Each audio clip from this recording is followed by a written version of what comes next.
NRL 2023 regular season done and dusted.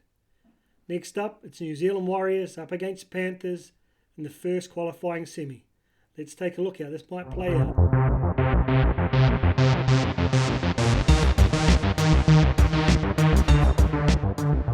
Hey team, welcome back into the Warriorholic. Thanks for sticking with me. We've finally made it to the finals. It's the New Zealand Warriors up against Panthers in the first qualifying final. Man, no words after this time last year. All that sort of negativity, the frustration, wondering if we're ever going to get out of it. In just 12 months, it's outstanding where Webby's brought this team to. I don't think any of us could have dreamed this at the start of the season, but we get 2 bites of the cherry. If we win this week, we get a week off, and then it's the prelim final. If not, we're going to have to play someone over here in New Zealand next week, but we won't even think about that for the moment. We're going to go into this with a positive mindset. You know, a lot of people have been a little bit worried. You know, did they want the Broncos? Did they want the Panthers? For me, I'll take the Panthers. Very similar style to us. I wouldn't say predictable in a negative way, just predictively very efficient in everything they do. Whereas if you come up against the Broncos or the Storm, you get guys like Reece Walsh who can pull a random pass out of his ass, or guys like bloody Munster. You can never turn off on. Whereas without Jerome Luai, I think the Panthers are a little bit more structured. They're a little bit easier for us to read. We just got to outwork them. We've got to be more efficient. We've got to be more effective. We've done it throughout the season, but we haven't been that great at it over the past few weeks. It's time to really step it up a notch, make a statement up against back-to-back champs, heading for a three-peat. Can we be the team to stop them? So I went back and watched some of the game we played them in Magic Round there. You know, people say you can't break down the Panthers. It's hard to score against them. We did it. We played our game against them, and in the first half they struggled to contain us. But that wasn't even with our best choice backline there. We had Montoya playing in the centres. We had Walker in the halves. We lost Costi after 20 minutes. But we held our own against them. So I think this week, for the first time this year, like I said, we've named our first choice lineup. There may be a little bit of conjecture depending on what your opinion is as to who's better out of Metcalf and Tamati Martin. For me, when it comes to finals footy, you want your most experienced guys out there.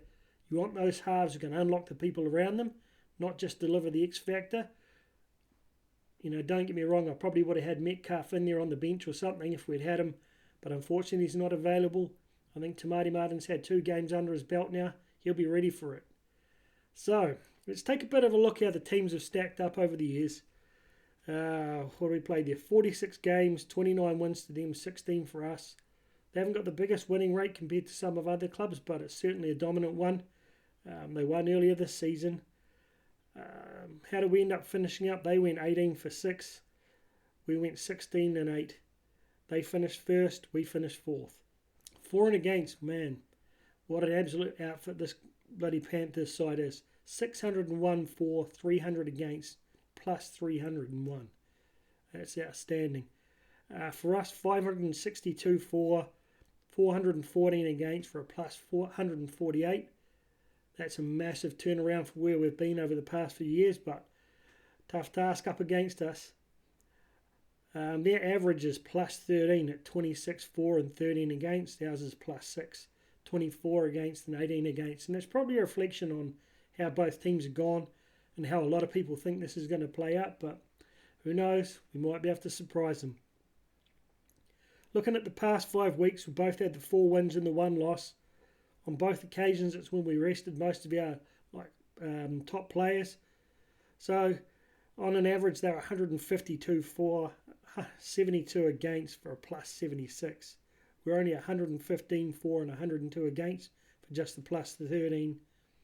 Average of 34 and 15 against for them, so an average of plus 15. And 23 versus 20 for us with just the plus 3. Recent form says they should dominate us. But like I said, I think we've slowly been building things back. We've finally got our top team in there.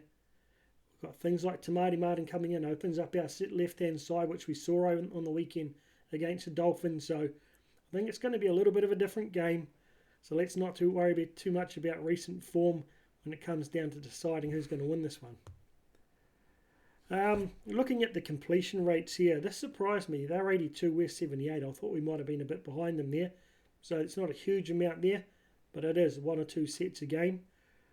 Tackle efficiency, we're actually leading them. 87.3, 88.1. Slight advantage there, but we'll take anything we can get. Tries scored their third and 110. We're 100.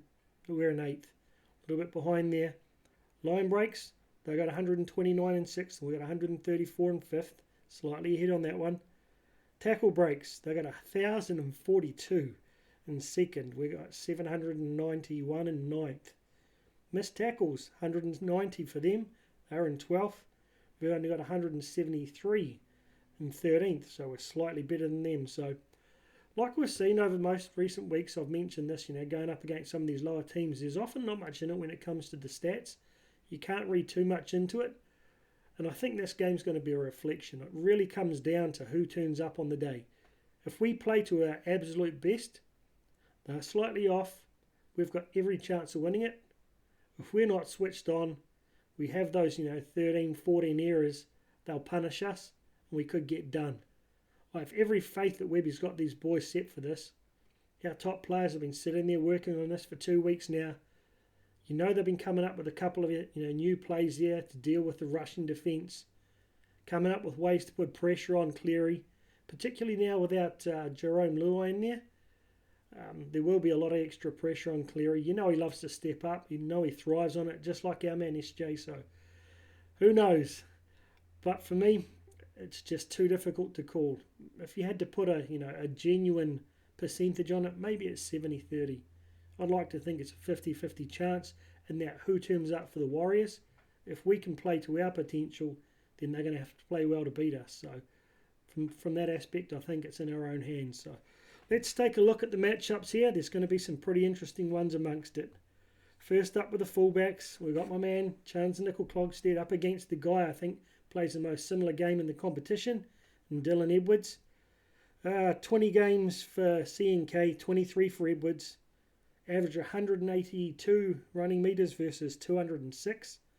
We know on a good day, Chance gets up over the 200 metre mark, just like Edwards there, so that'll be very similar. Tackle efficiency 75 versus 81. Not a huge difference for fullbacks given our few tackles they make. Line breaks 140 for Edwards versus only the 82 for Chance though. 7 line breaks for Chance versus 11 for Edwards. Try assist 6 for CNK, 5 for Edwards. So there's a couple of stats that are pretty similar, but for the most part there Edwards leading, and particularly with tries 6 versus 11. But when it comes down to the emotional lift or the energy both of these players bring their team, I think they're on par. They both play a similar kind of footy. Whoever has the bigger game on the night could very well have a big contribution as to who wins this one. So, too close to call for me. I'm going to make it a 50-50.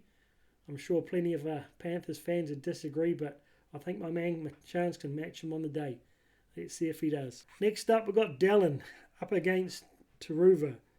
17 games versus 23. But a lot more experience in Dallin there. This only a second season for Turuva. Dallin averaging 150 metres versus 106 for Turuva there. Tackle efficiency 73 versus 83. Tackle breaks 58 versus 109. And the boy can break a tackle for someone who's not that huge. Line breaks 21 versus 13. So Dallin gets that tick. But as a winger, probably the most important one is those tries scored, getting the ball over the line. 21 for Dallin and just the 9 for Turuva. So he's been one of our stars all season. In my fan votes, he got the most entertaining player for the Warriors this year. So I can't help but give it to our boy Dallin. Get those locks flowing. Get one up and over this young fella. And again, that'll help have a big contribution to the result. Next up is going to be a tough one. Probably one of the most challenging matchups of the year for Montoya there, up against the one of the biggest meter eaters in the game in Tohu. 24 games for Montoya, just the 20 for Tohu. averaging 150 metres for Montoya versus 203 for Tohu. It's not often that Montoya gets beaten by that many. Tackle efficiency 70, not helped by last weekend for Montoya versus 82 for Tohu. Tackle break 79-82, very similar. Line break 16-18, very similar. 9 tries though versus 17. So if you're honest, you've got to give Tohu the nod on this. But I'd love to back my man Montoya. I think he's been stepping it up, improving his contribution over recent weeks. He's really going to have to put a lot of pressure on Tohu. I think we'll be kicking to the other side, kicking to their left-hand side. So hopefully Tohu doesn't get too much ball on the kick return there. Shut them down. We've just got to get up there and get in Tohu's face all night. There's a bit of a word that he's carrying a slight injury on his leg. Hopefully that slows him down a bit, gives our man Montoya a chance. Let's get it, Monty. Webby versus Tago. 13 games versus 14. Both players struggling a bit with injuries this year. Average motoring metres though, 69 for Rocco versus 161. Almost 100 more metres for Tago per game. Tackle efficiency 91 for Rocco versus 89. Tackle breaks 29 versus 59. A few more there. Line breaks 3 versus 11. Man, Tango, that's a lot of line breaks for the big fella. And try assist 8 versus 6. So slightly ahead there for Rocco Berry. Tries 2 versus 10. So Tago has a massive contribution towards their attack. Another guy we're going to have to control, but I rate Berry's tackling on this one. Hopefully you'll be able to match him on the defense side of things there. He'll probably be very key to their kick chase as well. But I've got to give a slight edge to Tago, but he's had a few injuries himself in the not too recent past. So Rocco carrying a knee. It's a bit of a lottery here. Hope you're up to it, my man. Got to give a slight edge here to Tago, but I'm sure my man Rocco can step up and match him. Adam Pompey played every minute of every game so far this season. For the most part, he's dominated the centres he's played. He hasn't had too many people pull one over him. Up against Stephen Crichton here. We saw what Big Ed did to him in the last game we played them. Put that massive hit, put him on his butt. I want to see Monty do the same, because for me, behind Cleary, Crichton is the biggest player we've got to be careful of. The guy scores in big matches. He gets intercepts, so we're going to have to get those passes right there. Tamati, don't give him any extra chances because he won't need them. 104 metres for Pompey versus 138 there for Crichton. It's one of the bigger contributing centres there, along with Tago in the whole comp. 86% tackle efficiency versus 83. Nothing in that. Tackle breaks 69 versus 75, not too dissimilar. Line breaks 9 versus 11, not too dissimilar. Try assists 9 versus 13. Slight edge there to my man Crichton. 5 tries versus 14. So they score a lot of tries through their centres, whereas we get ours out wide there. So a little bit of a different thing we're going to have to contend with this week. I'm rating my man Pompey. He's continued to step up and improve his form and his ability throughout the season. By far his biggest challenge. But I'm going to give him a bit of a hope to control this fella and hopefully control their backline. Good luck, Pompey. You're going to need it, my man. Next up, Tamati Martin against the young fella and Jack Cogger. Cogger's shown a lot of ability to sort of step up and fill those holes when Cleary's been out. Now he's got to do it again without Jerome Luai there this week. Tamati Martin coming back from an injury. Couple of silly passes on the weekend, but I think that was just a reflection of us trying to chase the game. I rate him on defence. I rate him to unlock our left-hand side and put a bit more attack in our variety. So this is going to be a great matchup. Just the 6 games for Tamati Martin versus just the 10 for Cogger. But in experience, you're looking at a guy in Tamati Martin who's got years of experience, a lot older head, be, I hope, better under the pressure of a big game like this. Average running metres of 53 versus 60, not dissimilar. Tackle efficiency, both there with 91. Try assist, 2 versus 7. Line break assist, 6 versus 5. Neither have had a try yet. Again, big game from whoever steps up at 5'8" and dominates could have a big impact on the outcome of this game. Particularly for me, if Tamati Martin can fire and unlock our left-hand edge. If Montoya can match DWZ for the amount of tries he gets in this game, I think we could go a long way. the moment the Panthers are only like conceding 2 tries a game. We've got to get 3 or more to have a chance, I'd say. I'm going to give this one to Tamati. Alrighty, this is going to be for me, the absolute key. Sean Johnson, he was there playing in his early days with the Warriors when Nathan was a kid with his old man there. Grew up idolising SJ. You've got to say that Cleary's the more consistent over the past 3 or 4 years. But in 2023, I think SJ's the match of any half in the comp. 23 games for him versus 19 for Cleary. 516 kicking metres versus 470.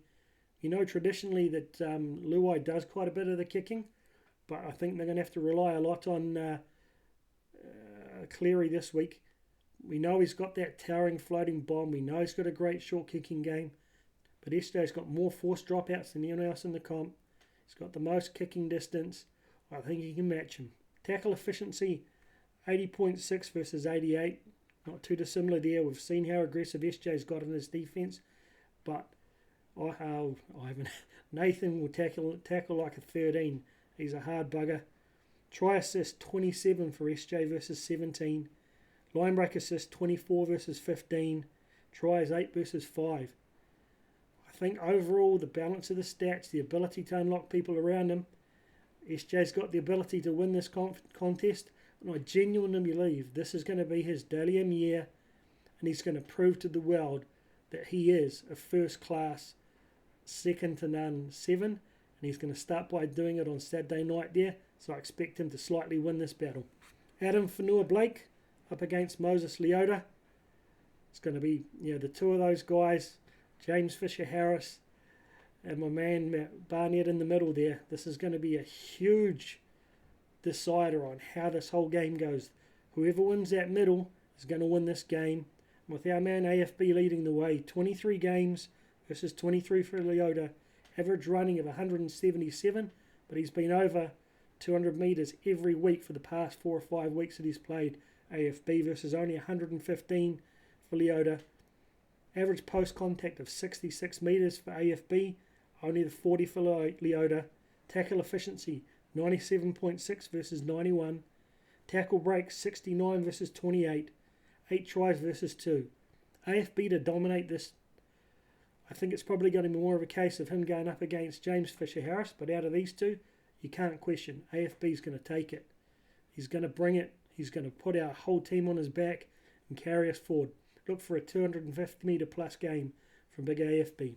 Mitch Barnett, he's got to step up and deliver the best numbers of his career, particularly on the errors, particularly on the penalties conceded. If he can stay error and penalty free, he's going to go a long way to having an equal matchup or equal impact on this matchup. 12 games, average 137 metres. 20 games, average 128. So he can make just as many metres as old James Fisher-Harris. Average post-contact 49 versus 44. Tackle efficiency 91 versus 93. Tackle breaks 21 versus 39. And tries 2 versus none. Statistically, Mitch Barnett is delivering world-class prop numbers this year. He's been up around the 180, 190 metre mark a couple of times this year. I expect him to have a huge impact with the aggression, particularly in this first 20. He's got to bring it. He's got to match it with these boys. If he and AFB can win this battle of the props, we could unlock our backs. We know that their backline will contribute a lot on attack, but when it comes to defence, I'm sure our boys can match them. Another key match up here, we've got the experience of Wade Egan up against Mitch Kenny. 19 games this season versus 20. 50 running metres on average for Egan, but he's been running more than that lately. Got to link up, my brother. Got to get those passes away. Get that second phase. Tackle efficiency 93 versus 90. Try assist 5 versus 3. Line break assist 9 versus 5. Tries 5 versus none. Egan delivers to the best of his ability and can play for 80 minutes. He goes a long way to contributing to us being able to win here. He is a better player. He's got better ruck manipulation. All round, he can match him. But we know Mitch Kenny has delivered well. He's played well, but he doesn't get those metres out of dummy half there quite as much. He definitely doesn't have the ruck manipulation. Step up Egan again. Put us on your back. Jackson Ford up against their equal money machine there in Sorensen. 21 games versus 20. Average running metres of 103 versus 110. 91% tackle efficiency versus 94. Tackle breaks 24-25. Line breaks 7 versus 8. Tries 4 versus 4. How even is this matchup?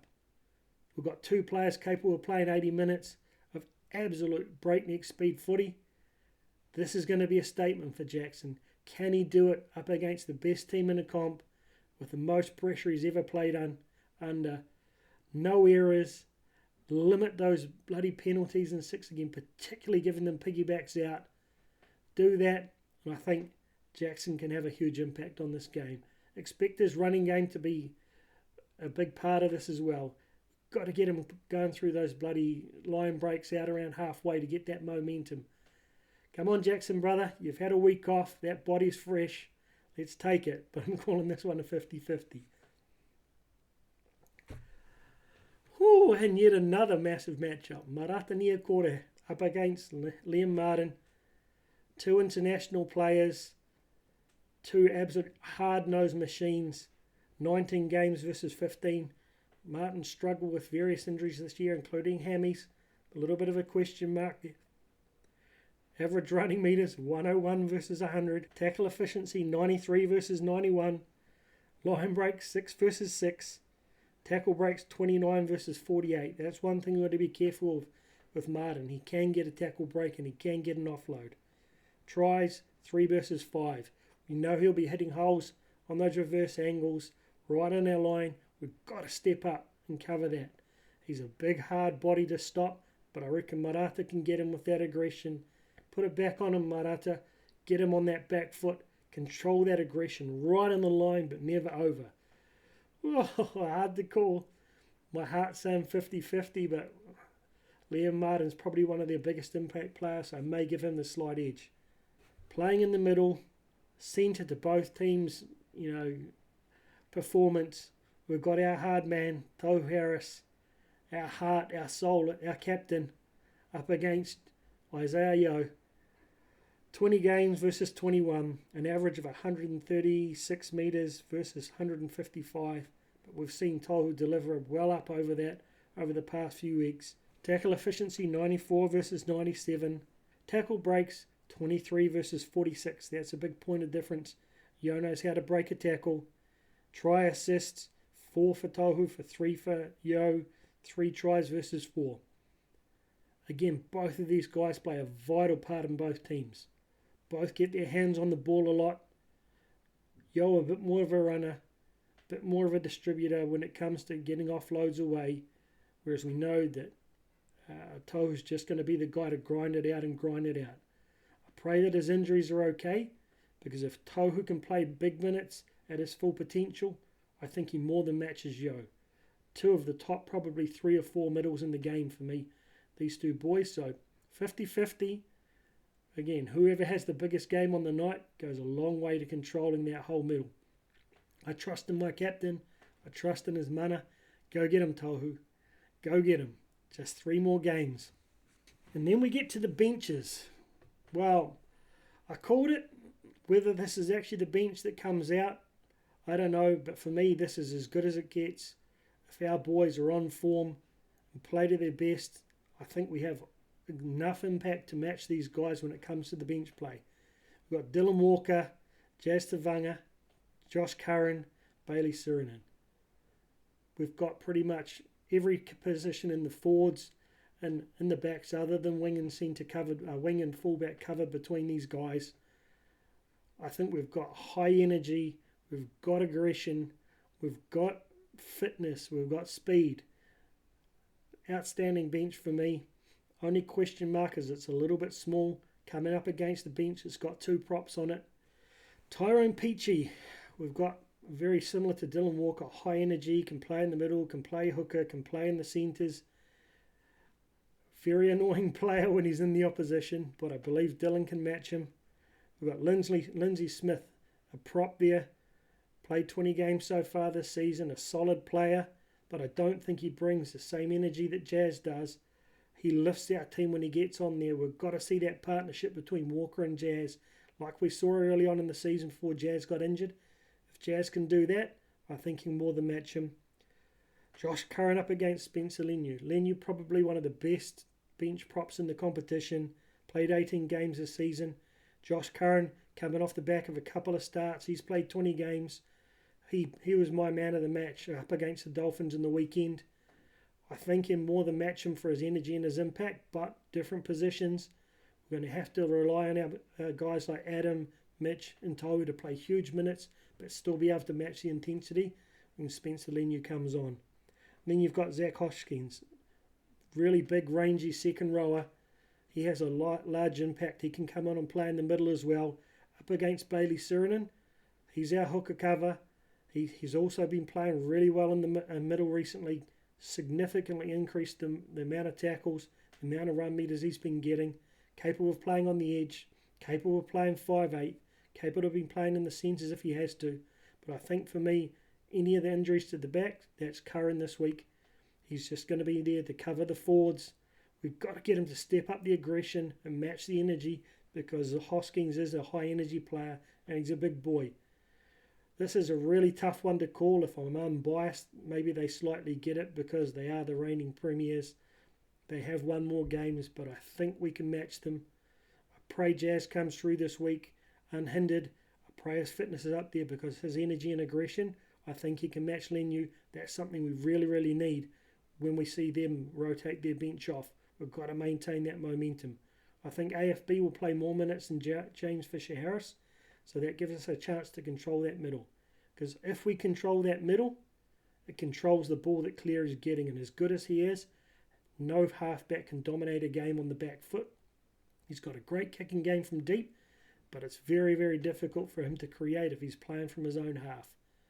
This is it, boys. No more 14, 15 errors in a game. Careful about those penalties in 6 a game. Don't give them any easy walkaways off their own line. No piggybacks. Controlled aggression. Clinical use of the football. Clinical defense. If you're rushing in, you've got to hit that man with the ball. Trust the guys around you. Play with the passion and intensity we've seen from you all season. You've got every chance. You've got the whole of New Zealand behind you. I don't want to see you play next week in New Zealand. I want to see you there the week after. One step away from the finals. We believe in you, boys. If you play as well as you can get this. I'm all in. Get in behind them. Up the mighty New Zealand Warriors.